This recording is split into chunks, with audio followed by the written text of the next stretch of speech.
네, 국내 코로나19 확산세가 지속 중인 가운데 신규 확진자 수가 400명대 후반을 기록했습니다. 일주일 만에 500명 아래로 떨어졌는데요. 5월 가정의 달을 맞아 각종 모임과 행사가 늘어날 것으로 보여서 확진자 규모는 언제든 더 커질 수 있는 상황입니다.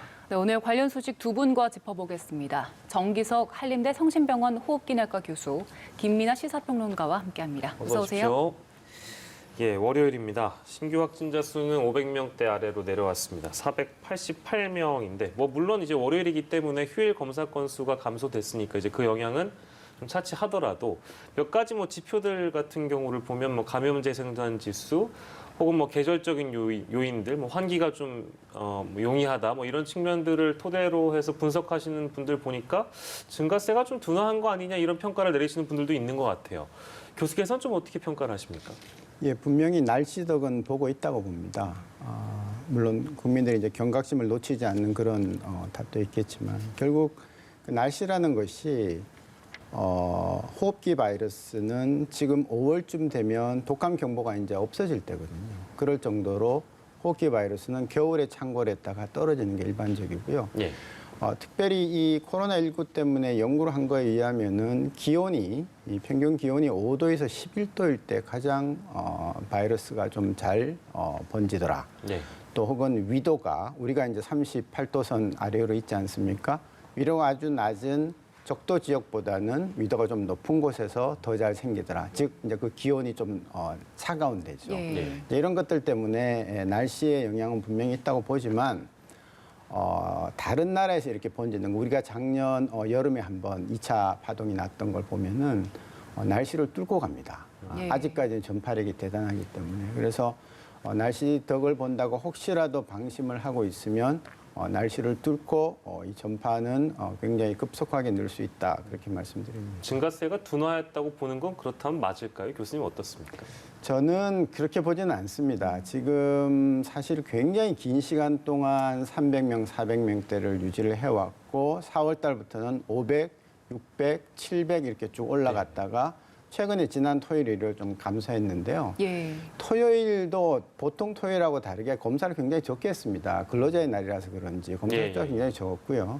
그다음에 일요일 마찬가지고 그러다 보니까 이제 오늘 많이 떨어진 것 같이 보이는데 이렇게 해서 끝나면 참 좋겠습니다. 저는 4차 유행은 일단 시작됐다고 보는 것이고 예. 전 고점을 넘어갈 것이다라는 예상을 하고는 있지만 날씨 탓과 또 여러 가지 조치를 취해서 이렇게 그냥 하다가 좀 깔아앉아서 그전에 우리가 보던 한 200~300명대라도 좀 내려갔으면 좋겠다 싶은 희망은 갖고 있으나 네. 아마 그렇게 녹록하게 가지는 않을 거다 그렇게 봅니다. 네, 녹록하게 가지 않으실 거라고 보는 요인 중에서 아마 변이주에 대한 위험성도 고려를 하셨을 것 같습니다. 지금 울산 상황이 상당히 좋지 않은데 울산에서는 기존 코로나 바이러스보다 더 감염력이 센 변이주들이 조금 더 사례가 많이 보고가 되고 있는 상황이잖아요. 그래서 이게 우세종이 되는 상황에는 방역 대응에 있어서도 상당한 어려움이 생기지 않을까 이런 걱정도 드는데요.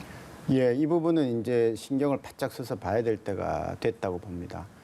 이 영국종은 작년 9월 정도에 영국에서 이상하게 전파가 좀 빠르다 이렇게 하면서 이제 발견되기 시작하고 보고되기 시작해서 3개월 만에 영국을 완전히 덮어버렸죠. 예. 마찬가지로 우리도 울산발이 지금 자꾸 퍼지면 지금 말씀하신 바와 같이 우리나라의 우세종이 될 가능성이 있고요. 그렇게 되면 지금 감염력이 70%가 더 높다니까 예. 단순하게 따지면 감염 재생산 지수가 1.7이 되는 거 아니겠습니까? 예. 1일 때 1.7이 되는 그런 정도니까 굉장히 두려워해야 되고 다행히 백신에는 크게 안 드는 건 아닌 것 같습니다만은 환자가 70%가 더 발생하면 그만큼 위중증도 더 발생하고 안타까운 사망들도 생길 겁니다. 그래서 저는 특히 울산 지역에 대해서는 좀 더 다른 지역하고 다른 격리 조치가 필요하겠다.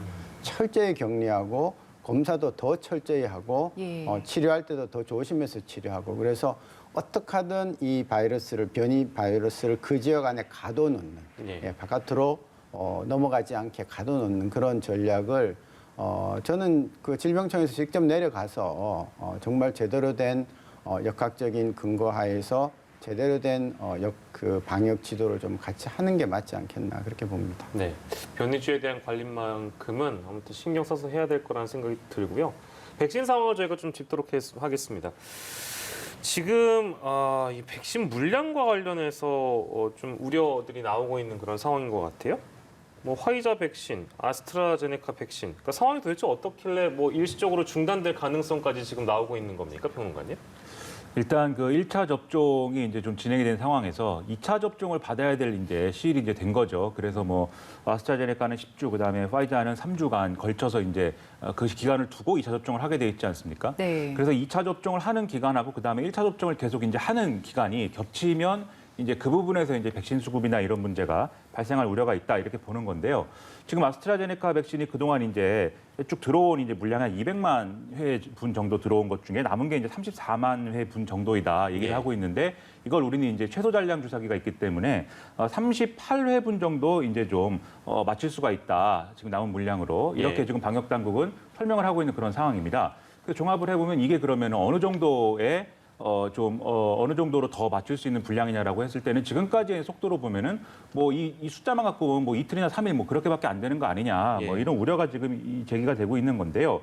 일단 이런 상황은 일시적일 수 있습니다. 왜냐하면 지금 말씀드렸다시피 1차 예. 접종하고 2차 접종이 이제 이루어지는 그 상황에 겹치는 기간에 이제 좀 여러모로 수급이 불안정해질 수 있다는 것은 사실인데 예. 문제는 이제 추가로 그러면 이 백신들이 추가로 들어올 수가 있느냐의 문제가 있는 것이죠. 그래서 아스트라제네카의 경우에는 지금 한 867만 회분 정도가 6월 달까지 들어오기로 좀 돼 있는 그런 상황인데 예. 지금 5월 중순부터 이제 지금까지는 이제 코백스 퍼실리티 분이라든가 이런 게 들어왔다면 개별 계약을 한 이런 이제 백신들이 들어와야 되는 그런 상황인데 이게 또 구체적으로 몇 월 며칠 날 이렇게 정확하게 들어온다 이런 게 지금 나와 있는 것도 아니거든요. 예. 그러다 보니까 이게 예정대로 들어올 수 있느냐 이런 부분에서 이제 여러모로 좀 우려가 제기되고 있는 이런 상황이고요. 예. 일부 언론이나 이런 데서는 뭐 1차 접종을 너무 이제 좀 속도를 내서 너무 예. 범위를 넓게 하다 보니까 이런 상황이 된 거 아니냐라는 우려도 제기를 하고 있는데 예. 다만 여기에 대해서는 1차 접종을 좀 넓게 함으로써 또 얻을 수 있는 효과도 분명히 있었다. 예. 예를 들면 고령층이나 좀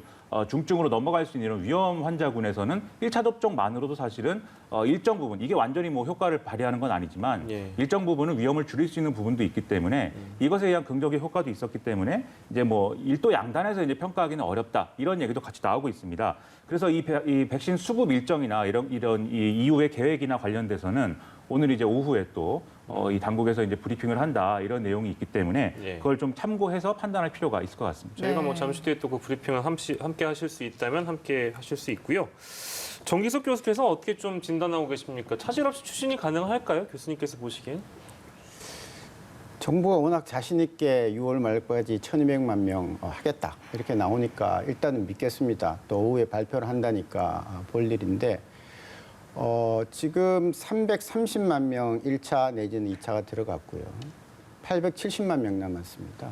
우리가 9주 남았습니다. 사실은 오늘부터 시작해서 6월 30일까지 정확하게는 8.5주 남았습니다. 예. 그러면 일주에 100만 명씩 접종이 차곡차곡 진행돼야 되는 것이고요. 하루에 15만 명씩 해야 870만 명을 채울 수 있습니다.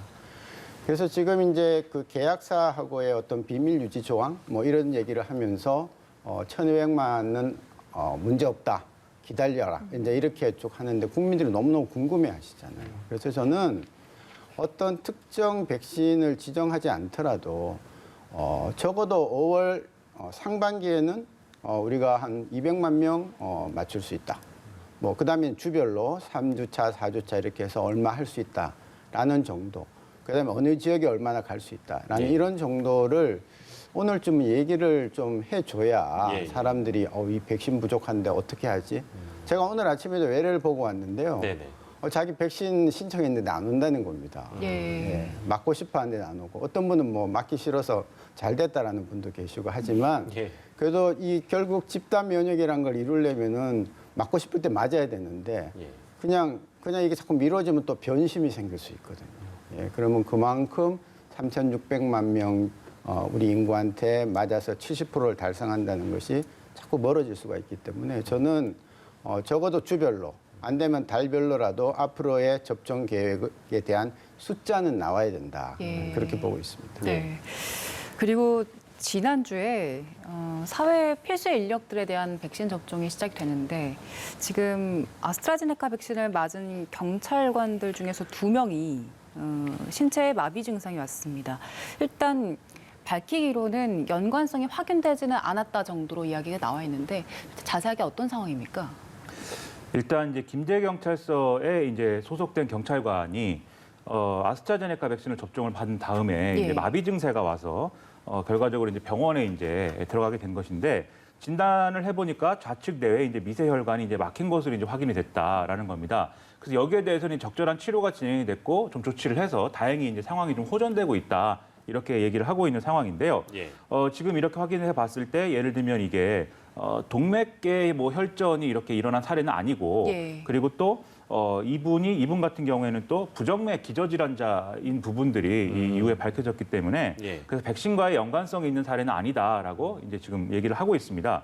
그리고 이 사례 외에 이제 경기 남부청 소속의 여성 경찰관이 이제 50대인데 접종 이후에 두통을 좀 호소하다가 또 병원에 이제 가게 되는 그런 상황이 됐는데 처음에 이제 병원에 갔을 때는 진단을 받고 좀 이상이 없다고 해서 이제 다시 나왔는데 이후에 이제 또 뇌출혈로 추정되는 증세가 발생을 해서 다시 입원한 사례거든요. 그래서 예. 이분 같은 경우에는 이제 의식이 없는 상황이고 해서 여러모로 이제 치료가 진행 중인 그런 상황인데 그래서 이 사례는 이제 좀 더 면밀하게 지금 어떤 이유에서 이렇게 증상이 나타났는지 확인이 돼야 하는 그런 상황입니다. 예, 말씀 주신 것처럼 이제 경찰 관계자도 그렇게 밝혔습니다. 혈전이 동맥에 발생해야 하는데 정맥에 생겼고 평소에 부정 A 경감의 경우에는 이제 뭐 부정맥이 있었다라는 의료진의 소견이 있었습니다. 어떻게 좀 바라보고 계신지요? 참 애매한 문제인데요. 사실 우리가 이 바이러스 벡터 백신을 갖고 생기는 그 혈전은 뇌정맥동이라는 데 생기는 겁니다. 예, 실제로는 이제 엄밀하게 얘기하면 정맥이죠. 예. 예. 그리고 이분이 부정맥을 계속 앓고 있으면 예를 들어서 이제 심방세동 같은 게 가장 흔하니까 그러면 심장에 혈전이 있다가 떨어져 나가면서 뇌동맥을 막습니다.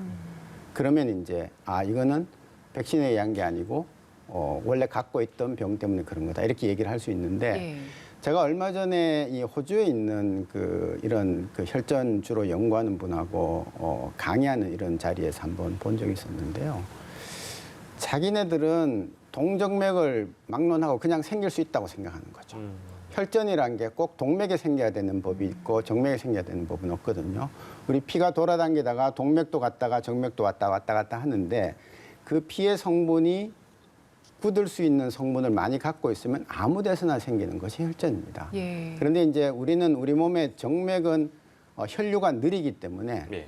이 강물도 느리게 흐르면 찌꺼기가 좀 쌓이고 빨리 흐르면 찌꺼기가 쌓일 틈이 없잖아요. 그래서 주로 정맥이 많이 생기는 거거든요. 그래서 이 부분을 갖고 그러나 이게 백신 때문에 그렇다고 얘기를 해서는 안 됩니다. 단정은. 왜냐하면 우리나라에는 아주 많은 분들이 매일매일 중풍이 생기고요. 뇌졸중이라는 병이 생기고 그 뇌졸중에는 뇌출혈과 뇌색전이라는 뇌혈전이 생기는 병이 매일매일 생기고 있거든요. 그래서 이 병에 지금 이걸 앓으시는 분이 우연히 그 병이 생길 시기에 백신을 맞았는지 백신 때문에 왔는지에 대해서는 정말 철저하게 봐야 되고 제가 처음에 이 바이러스 벡터 백신 아스트라 가지고 혈전 얘기가 나왔을 때 그때는 우리가 보통 보는 혈전하고는 똑같다. 그렇기 때문에 걱정하고 말고 맞으셔야 된다라고 얘기를 했는데 예. 한참 후에 이제 유럽에서 뇌정맥동과 그다음에 복부 정맥에 이제 혈전이 발견되면서 이건 특별히 다른 거다라고 예. 지금 얘기가 된 거거든요. 예. 그래서 우리나라에 생긴 이 부분도 즉시 저는 질병청 이제 보상심의과라든지 이런 데서 위원회라는 데서 좀 빨리 이 심의를 해서 국민들의 궁금증을 덜어주는 것이 더 이상 자꾸 혈전 가지고 불안해하는 지금 아마 경찰 내에서도 뭐 이렇게 좀 안 맞겠다는 분위기가 예, 조금 예. 있다는 그런 보도도 있고 하니까 다들 불안해하세요. 그래서 예. 분명히 선을 그어줘야 되는 겁니다. 이분은 원래 이거 아무 상관이 없는 거다 이렇게 얘기를 해야지 자꾸 그렇더라 하면은 이 불안이 자꾸 가중되면 그만큼 백신을 맞을 인구가 자꾸 줄어든다는 거거든요. 그래서 이 부분은 저는 검사하면 될 수 있다고 봅니다. 이게 지금 바이러스 때문에 오는 것이 이게 진단 의사들이 지금 우리가 알고 있는 진단이 1, 2, 3, 4가 있습니다. 예. 그 1, 2, 3, 4를 맞춰봐서 거기서 다 나오면 진단하는 거고요. 예. 안 나오면은 아니다라고 얘기할 수 있거든요. 그래서 저는 좀 속히 전문가들이 들어가서 판단을 해주는 게 필요하다 그렇게 네. 봅니다. 예. 저희가 이야기 나눈 백신 수급 상황도 그렇고 백신 접종 이후에 이상 증세도 그렇고 일단 모든 게 좀 투명하게 밝혀져야 국민들이 불필요한 불안감을 안 느낄 수 있을 것 같습니다. 자, 그리고 중앙의료원에서 지금 화이자 접종한 분들을 분석했는데 50명이 대상이었습니다. 면역 반응을 확인했더니 전원에게서 중화 항체가 형성이 됐더라고요. 근데 이게 구체적으로 어떤 의미라고 이해를 해야 될까요? 예, 이제 우리가 이제 집단 면역 얘기를 하지 않습니까? 그러면 면역이라는 데는 크게 두 가지가 있거든요. 그러니까 체액 면역이라는 거하고 세포 면역이라는 게 있습니다. 체액 면역이 여러분들이 잘 알고 계시는 항체입니다. 그래서 항체만 갖고 바이러스를 다 막지를 못합니다. 세포 면역이라는 T 임파구, 그다음에 또 그런 비슷한 뭐 자연 살해 세포 등등 바이러스가 들어오면 직접 잡아먹는 그런 세포가 따로 있고요. 기억을 시키고 항체는 그냥 나가서 막 바이러스를 잡는 그런 역할을 하거든요. 그 두 개를 다 검사를 했더니 다 괜찮더라는 거죠. 예. 근데 한 번 맞아갖고는 안 되고 두 번째까지 맞으니까 항체도 다 생기고 그다음에 T세포라는 T 임파구에 대한 면역도 거의 다 생기더라는 것이죠. 근데 그거는 우리가 예측했던 바이고요. 이미 화이자 모더나에서 그와 같은 결과들을 다 낸 거기 때문에 예. 우리나라에도 예외는 없이 잘 되는구나라는 확인이고 이제 더 중요한 것은 앞으로 이 검사는 지금 이 조사는 딱 4주만 했습니다. 맞고 예. 난 다음에 두 번째 맞고 1주 뒤니까요. 자, 앞으로 3개월 뒤, 6개월 뒤, 또 길게는 1년 뒤에도 이 항체가 계속될 것인가? 또 언제 떨어질 것인가? 그리고 이제 얼마 전에 많이 얘기됐던 3차 접종, 예, 부스터라는 거는 그러면 언제 들어가야 가장 효율적이겠는가? 라는 이제 자료를 제공하는 기초 자료로서 큰 의미가 있다고 봅니다. 예. 아마도 이 질문이 이제 마지막 질문이 될 것 같은데요. 저희가 앞서서 이제 그 소개해드린 내용인데 감염병 중앙 임상위원회 이제 이쪽에서 의견 내기로는 집단 면역은 어려울 것이다. 독감처럼 함께 살아야 한다. 이제 이런 전망을 좀 내놔서요.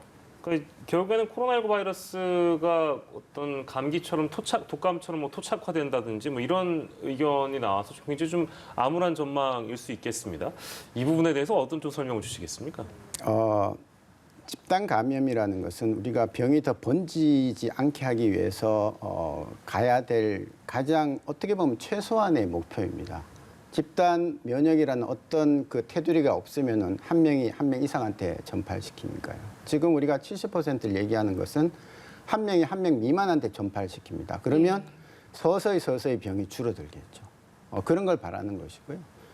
우리가 매년 맞아왔던 독감 예방 주사도 집단 면역을 획득하기 위한 것인데 물론 당연히 집단 면역은 형성은 그렇게 우리가 이론적으로 깨끗하게는 안 됩니다. 그렇지만 약한 사람들은 맞아서 피하고 있는 사람들은 대신에 이건 치료제가 있지 않습니까? 독감은. 근데 예. 코로나도 다행히 지금 치료제가 특히 경구 치료제가 활발하게 지금 연구가 되고 있고요. 예. 각기 다른 종류의 치료제가 곧 이제 선을 보일 겁니다. 잘하면 금년 말 아니면 내년 초쯤 되면 치료제가 나오면 백신을 최대한 맞아주고 안 되는 분들은 걸리는 분들은 그 경구 치료제 혹은 주사 치료제 치료를 하기 시작한다면 제2의 독감선으로 좀 물러나지 않을까. 물론 아직까지는 치명률이 너무 높아서 예, 독감하고 비교할 수가 없습니다. 그러나 그렇게 넘어갈 것이고 그러면 이제 결국은 이 코로나19라는 전 세계 각국에서 그냥 때가 되면 번지는 그런 하나의 풍토병 같이 각 국가에서 가지고 있는 그런 병 같이 될 것이다라는 건데요. 예.